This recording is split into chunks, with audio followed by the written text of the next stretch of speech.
নমস্কার, আমি মাথায় আপনারা দেখছেন স্কুল অফ ম্যাথ। তো আজকে যে বিষয়টা আমি আলোচনা করব সেটা হচ্ছে বিভাজ্যিকতা বা ডিভিসিবিলিটি। তো আমরা এর আগের দিন আলোচনা করেছিলাম প্রাইম নাম্বার সম্পর্কে। প্রাইম নাম্বার সম্পর্কে 1 ডিজিট সবচেয়ে ছোটো প্রাইম নাম্বার, 1 ডিজিট সবচেয়ে বড় প্রাইম নাম্বার, 2 ডিজিট সবচেয়ে ছোটো সবচেয়ে বড়, 3 ডিজিট সবচেয়ে ছোটো 3 ডিজিট সবচেয়ে বড়, 4 ডিজিট সবচেয়ে ছোটো 4 ডিজিট সবচেয়ে বড়। তো আজকে যে বিষয়টা আমি আলোচনা করবো সেটা হচ্ছে প্রাইম নাম্বারের একটা ছোট্ট পার্ট, এবং তারপরে আমি ডিজিটে যাচ্ছি। তো প্রথম বলে দিই, আজকে যেটা আমি আলোচনা করবো সেটা হচ্ছে কোপ্রাইম সংখ্যা। কোপ্রাইম সংখ্যা সেই নাম্বারটাকে বলা হয়, গসাগুটা হচ্ছে 1। তাহলে এক একটা প্রত্যেক সংখ্যাকেই বা সংখ্যা তিনটাকে একে অপরের কোপ্রাইম বা পারস্পরিক মৌলিক সংখ্যা বলা হচ্ছে। তো উদাহরণ দিয়ে বোঝায়, যে কোনো একটা সংখ্যা আমি নিয়ে নিলাম, এখানে 4 5 এটা একটা সংখ্যা, অথবা 6 7, অথবা 8 9, অথবা 11 12, এগুলো সকলকে এক একটা কোপ্রাইম বলা হচ্ছে। কারণটা হচ্ছে যে যদি আমরা ভালো করে দেখতে পাবো যে এর প্রতিটারে গসাগুটা হচ্ছে 1। কি বললাম? এই প্রতিটার গসাগুটা হচ্ছে 1। দেখো, যদি 4 আর 5 গসাগু বের করি তাহলে সেটারও গসাগু বেরোবে 1। যদি 6 7-এর গসাগু করি এটারও গসাগু বেরোবে 1। 8 9 যদি গসাগু করি তাহলে গসাগু বেরোবে 1, আর 11 12 গসাগু করলে এটাও বেরোবে 1। দেখো, এর মধ্যে একটা করে সংখ্যা মৌলিক আছে আর একটা করে আছে যৌগিক, অথবা এরকম আছে কোনোটার মধ্যে কোনোটাই মৌলিক না, অথবা একটা মৌলিক বা অথবা দুটোই মৌলিক, এরকম হতে পারে। তো প্রশ্নটা হচ্ছে, যদি সংখ্যা দুটো বা তিনটা যদি গসাগুটা 1 হয় তাহলে সেটাকে আমরা বলি কোপ্রাইম সংখ্যা। এটা কেন শেখাচ্ছি পরবর্তী সব কিছু ক্লিয়ার হয়ে, শুধু ক্লিয়ার হয়ে মাথায় রাখো। এবার যেটা আমি আলোচনা করব সেটা হচ্ছে বিভাজ্যিকতা বা ডিভিসিবিলিটি। আমরা ছোট সময় শিখেছিলাম ভাগের, এটা হচ্ছে স্ট্রাকচার। তো এখানে যেটা থাকে সেটাকে বলা হয় ডিভিসর, এটাকে বলা হয়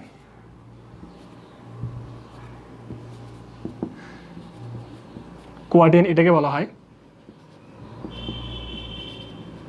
ডিভাইডেন্ট, এটাকে যেটা নিচে থাকে সেটাকে বলা হয় রিমাইন্ডার, বা বাংলা যদি বলি এটাকে বলা হয় ভাজক, ভাজ্য, এটাকে বলা হয় ভাগফল, এটাকে বলা হয় অবশিষ্ট বা ভাগ শেষ। আমরা সকলে এটা জানি। তো নিয়মটা হচ্ছে, যদি আমাকে এই ডিভিজরটাকে বের করতে বা ডিভিডেন্ডটা যদি বের করতে বলে, তাহলে নিয়ম হলো এই ডিভিডেন্ডটাকে বের করতে গেলে এই কোয়াটিয়েন এবং ডিভিসর এই দুটোকে কী করতে লাগে?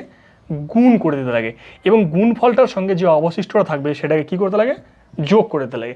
যদি এই ডিভিসর এবং কোয়াটিয়েনটাকে দুটোকে গুণ করে যদি অবশিষ্টটাকে যদি যোগ করে দিই তাহলে যেটা দাঁড়াবে সেটাকে বলা হয় কি? ডিভিডেন্ড। তাহলে আমি বলতে পারি ডিভিডেন্ড সমান সমান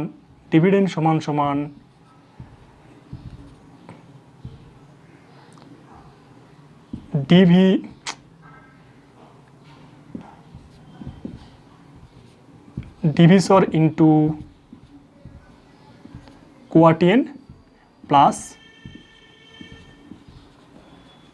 রিমেইন। তো কী বললাম? যদি আমাকে ডিভিডেন্ডটাকে বের করতে হয় তাহলে আমাকে ডিভিসরটাকে জানতে লাগবে, কোয়াটিয়েনটাকে জানতে লাগবে, এবং রিমাইন্ডার, তিনটা জিনিস যদি জানি তাহলে ডিভিডেন্ডটাকে বের করা সহজ। অথবা এটাও বলতে পারি, যদি আমাকে ডিভিসরটা বের করতে বলে, আমাকে ডিভিসর যদি তিনটে এটা দেওয়া আছে এটা দেওয়া আছে, এটা ডিভিসরটা বের করতে, তাহলে ডিভিসরটা বের করে এই ফর্মুলা থেকে আমরা ডিভিসরটাও বের করতে পারবো। উদাহরণ দিয়ে বোঝায়, কোনোটা সংখ্যাকে আমরা ভাগ করে দিয়েছি, ধরো সাপোজ আমাকে 31কে ভাগ করে দিয়েছে 6 দিয়ে। ক্লিয়ার? আমরা নিয়ম অনুযায়ী যদি ভাগ করি, 31কে 6 দিয়ে ভাগ করতেছি, 5 থাকলো 1, তাহলে এটাকে বলা হচ্ছে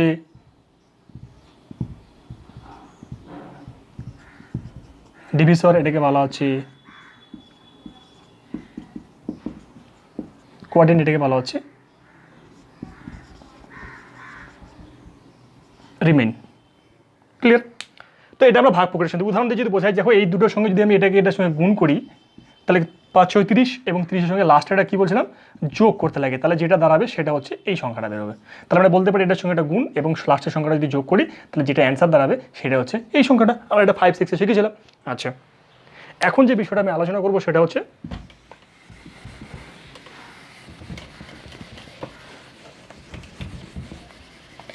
বিভাজ্যিকতা বা ডিভিসিবিলিটি।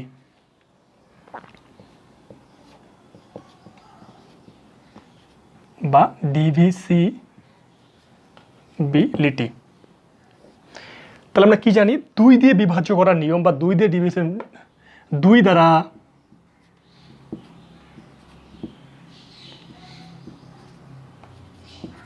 বাই 2। তাহলে ফার্স্ট হচ্ছে ডিভিজিবল বাই 2, 2 দিয়ে কোনো কিছু সংখ্যাকে ভাগ করার নিয়মটা হচ্ছে, আমরা সকলেই জানি যদি ইউনিট ডিজিটটা 0, 2, 4, 6 অথবা 8 এর মধ্যে যদি একটা যে কোনো সংখ্যা হয়, তাহলে আমাদেরকে বুঝে নিতে লাগবে সেই সম্পূর্ণ সংখ্যাটা হবে কি, সম্পূর্ণ সংখ্যাটা কী দেয়, 2 দ্বারা বিভাজ্য। এবার যদি 3 দ্বারা ডিভিজিবল বাই 3 যদি আমি আসি,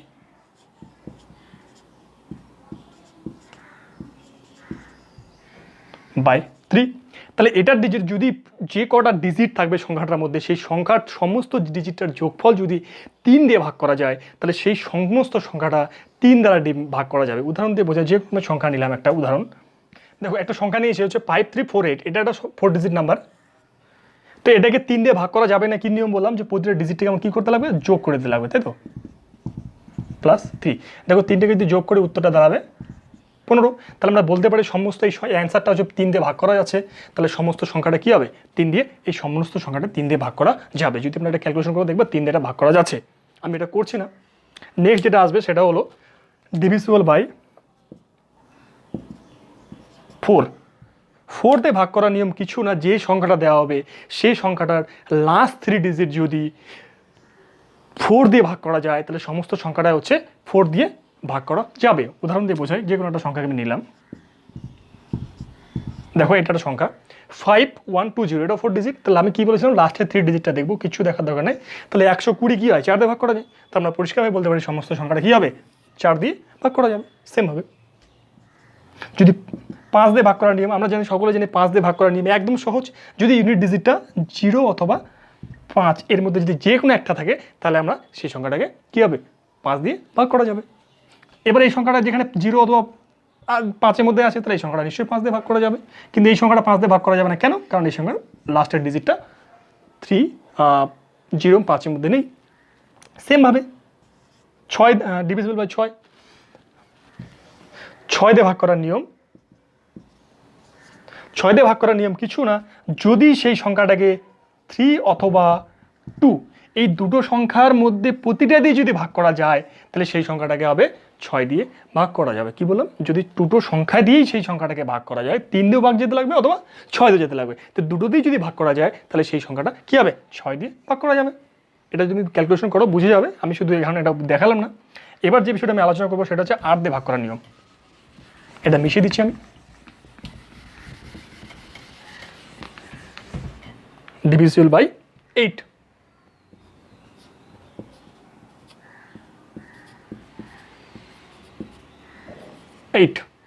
কিছু না, সেমভাবে এই 8 দিয়ে ভাগ করার নিয়ম, যদি ইউনিট লাস্ট যে সংখ্যার 3টা ডিজিট আছে, যে সংখ্যাটা দেওয়া হবে সেই 3টে ডিজিট যদি 8 দিয়ে ভাগ করা যায়, সমস্ত সংখ্যাটা কী হবে, 8 দিয়ে ভাগ করা যাবে। আমি যে কোনো মনের খুশির মধ্যে একটা সংখ্যা নিলাম, 6, 4, 3, 4, 0। দেখো এই সংখ্যাটা 8 দিয়ে ভাগ করা যাবে কিনা বোঝার নিয়ম। কী বলেছিলাম, কিছু দেখার দরকার নাই, দেখবো লাস্টের 3 ডিজিটটা কী আছে, 240। তা 240টা কি 8 দিয়ে ভাগ করা যায়, তাহলে আমরা বলতে পারি সমস্ত সংখ্যাটা কী হবে, 8 দিয়ে ভাগ করা যাবে। ক্লিয়ার? এটা কেন শেখাচ্ছি, পরবর্তী সব কিছু ক্লিয়ার হয়ে যাবে। এবার যে বিষয়টা আমি শেখাবো সেটা হচ্ছে 9 দিয়ে ডিভিজিবল বাই 9। একইরকমভাবে যে সংখ্যার ইউনিট ডিজিটগুলো থাকবে, সেই যে সংখ্যা দেওয়া হবে সেই সংখ্যার সমস্ত ডিজিটগুলোকে যোগ করে যদি 9 দিয়ে ভাগ করা যায় যোগফলটাকে, তাহলে সেই সমস্ত সেই সংখ্যাটা 9 দিয়ে ভাগ করা যাবে।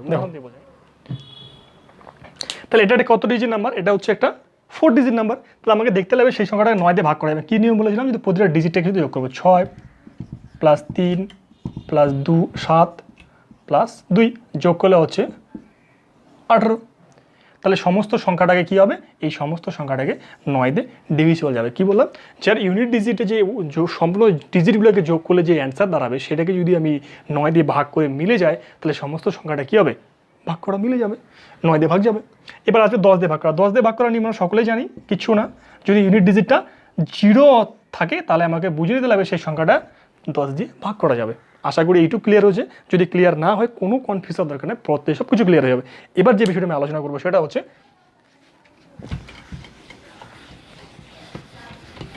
আমি এটা মিশিয়ে দিলাম।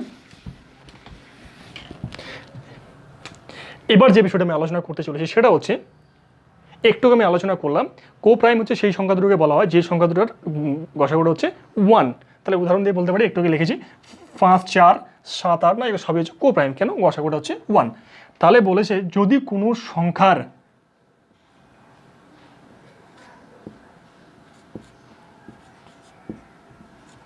এই যে 12টা সংখ্যা, এর দেখো দুটো উৎপাদক, একটা হচ্ছে 3 আর 4, এর দুটোকে যদি গুণ করি তাহলে কি হবে? 12 আসবে। তাহলে প্রশ্ন বলেছে যে যদি উৎপাদক দুটো কো প্রাইম হয়, যে উৎপাদক দুটো কো প্রাইম, সেই উৎপাদক দুটার গুণফলটাকে যদি করি তাহলে সেই সংখ্যা দিয়ে কী হবে? সেই সংখ্যাটাকে বা মূল সংখ্যাটাকে ভাগ করা যাবে। কি বললাম এখানে দেখো 12 উৎপাদক 3 আর 4, এই 3 আর 4 দিয়ে যে গুণফল দেখো কত? 12, 12 দিয়ে সংখ্যাটাকে ভাগ করা যাবে। উদাহরণস্বরূপ দ্বিতীয় উদাহরণ দেবী 120। এখানে 4, 5 দুটো উৎপাদক আছে এবং এরপরে আরও উৎপাদক আছে, আমি এটা লিখলাম না। এটা দুটো উৎপাদক হচ্ছে 4 আর 5, দুটো কো প্রাইম। কেন? এই দুটোর সঙ্গে গসাগু হচ্ছে 1। তাহলে বলতে পারি এই সংখ্যা দুটোর গুণফলটা দিয়ে যেটা দাঁড়াবে, সেই গুণফলটা দিয়ে মূল সংখ্যাটাকে কি হলো? ভাগ করা যাবে। কি বলো? যে কো প্রাইম যদি মৌলিক সংখ্যা উৎপাদক হয় তাহলে সেই সংখ্যা দুটোর গুণফল যেটা হবে সেই গুণফলটা দিয়ে সবসময় ওই মূল সংখ্যাটাকে ভাগ করা যায়। আশা করি ব্যাপারটা ক্লিয়ার হচ্ছে। যদি ক্লিয়ার নাও হয় চিন্তিত হওয়ার কোনো বিষয় নাই। এই বিষয়গুলো কেন শেখাচ্ছে সেটা পরবর্তীতে সব কিছু ক্লিয়ার হয়ে যাবে। এখন শুধু এই বিষয়টাকে মাথায় রাখো, যে বিষয়গুলো আমি বললাম এটাকে শুধু সিম্পলভাবে ক্লিয়ার হোক, মাথায় রাখো, এবং পরবর্তী কনফিউজ হওয়ার কোনো দরকার নেই। সব কিছু পরবর্তীতে ক্লিয়ার হয়ে যাবে।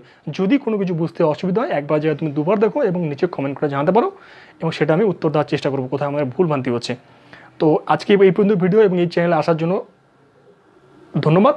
এবং যদি তোমরা এই চ্যানেলে প্রথম হয়ে থাকো তো এই চ্যানেলটা সাবস্ক্রাইব করে নাও। এই চ্যানেলে কম্পিটিটিভ এক্সামের জন্য সমস্ত ধরনের অঙ্ক সিলেবাস করানো হবে, এবং এই চ্যানেলটাকে ভালোভাবে যদি ফলো করো, এর করোনার মধ্যেই চাকরি পরীক্ষা কোশ্চেন আসবে, এর বাইরে কিচ্ছু আসবে না, এই ধরনের কোশ্চেন আসবে। তো আশা করি আমার কথা বুঝতে পেরেছো, এবং যদি এই চ্যানেলে নতুন হতো প্লিজ সাবস্ক্রাইব করো, এবং যাওয়ার আগে প্রতিবারের মতো নমস্কার।